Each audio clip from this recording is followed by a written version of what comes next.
ఈరోజు మేము ఒక 250 మందికి వంట చేసినాం ఫంక్షన్లో. ఫంక్షన్ ఏంటంటే ఎంగేజ్మెంట్.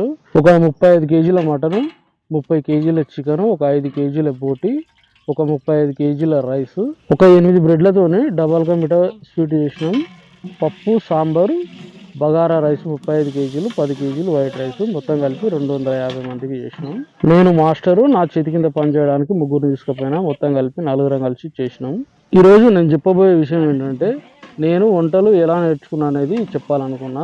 చాలామంది అయితే ఖచ్చితంగా హోటళ్ళనైనా లేదంటే ఇలా ఫంక్షన్లలో చేసే వాళ్ళమ్మడి మాస్టర్ల వెంబడి పోయి నేర్చుకుంటారు.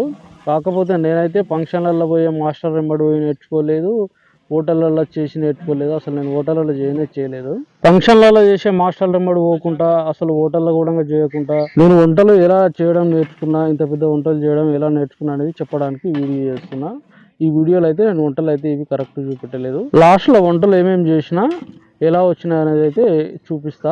నేను వంటలు నేర్చుకున్న తర్వాత అన్ని రకాల వంటలు అయితే చేస్తా. ఫంక్షన్లలో ఏ వంటలైనా సరే ఖచ్చితంగా ఎంత పెద్ద ఫంక్షన్ అయినా సరే చేస్తా. ఏ హోటళ్ళలో చేయకుండా, ఏ వంటల మాస్టర్ కిందకి పోయి నేర్చుకోకుండా నా సొంతంగా ఇంత పెద్ద వంటలు చేయడం నేర్చుకున్నా అంటే అది చెప్తే ఎవరైనా కొంచెం నమ్మడం కష్టమే. ఇప్పుడు నేను చేస్తున్న ఫంక్షన్ అయితే ఎంగేజ్మెంట్ ఫంక్షన్. ఇందులో అయితే 250 మందికి చేస్తున్నా. ఇది చిన్నదే కానీ ఎంత పెద్ద వంట అయినా చేయగలుగుతా.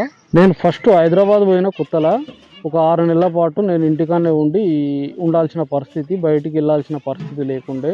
ఊర్లో ఉన్నప్పుడైతే వ్యవసాయం చేసుకుంటూ ఆటో నడిపేది. అనుకోకుండా కొన్ని పరిస్థితుల వల్ల నేను హైదరాబాద్ పోవాల్సి వచ్చింది. హైదరాబాద్ పోయిన తర్వాత ఒక 6 నెలల పాటు ఇంటికానే ఉండాల్సిన పరిస్థితి, బయటికి వెళ్ళాల్సిన పరిస్థితి లేకుండే. నేను హైదరాబాద్ పోయినప్పుడు నాకు వేరే పని కూడా ఏం రాదు, ఆటో నడపడం తప్పిస్తే వేరే పని రాదు హైదరాబాద్ చేయాల్సిన పనులు. అయినా ఒక 6 నెలల పాటు నేను ఇంట్లో నుంచి బయటికి వెళ్ళాల్సిన పరిస్థితులు లేకుండే.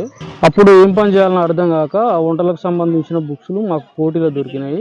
ఆ బుక్స్ తీసుకొచ్చి ఇంటికాడ కూర్చొని చదువుకొని ఆ బుక్స్లో ఉన్న ఒక్కొక్క ఐటెం నేను ఇంట్లోనే చేయడం స్టార్ట్ చేసిన. అట్లా చేసి కరెక్ట్ వచ్చినప్పుడు ఇది సక్సెస్ అయింది, దీన్ని ఎంత పెద్దగా చేయగలుగుతాని కొంచెం కొలతలు వేయించుకొని చేయడం ట్రై చేసిన ఇంట్లోనే. అట్లా నేను ఒక 5-6 బుక్స్ చదివిన తర్వాత అవన్నీ మళ్ళీ ఇంట్లో ట్రై చేసి ఈ వంటలు చేయడం నేర్చుకున్నా. చాలా వరకు అయితే హోటళ్ళలో సంవత్సరాలు చేసి వంటల మాస్టర్ల కింద కూడా సంవత్సరాలు చేసి కూడా కరెక్ట్ వంటలు నేర్చుకోలేకపోతుండ్రు, సొంతంగా వంటలు పట్టుకొని చేయలేకపోతున్నారు. నేనైతే బుక్స్ చదివే నేర్చుకున్నా ఈ వంటలు. బుక్స్ చదివి వంటలు నేర్చుకున్నా అంటే కొంచెం నమ్మడం కష్టమే.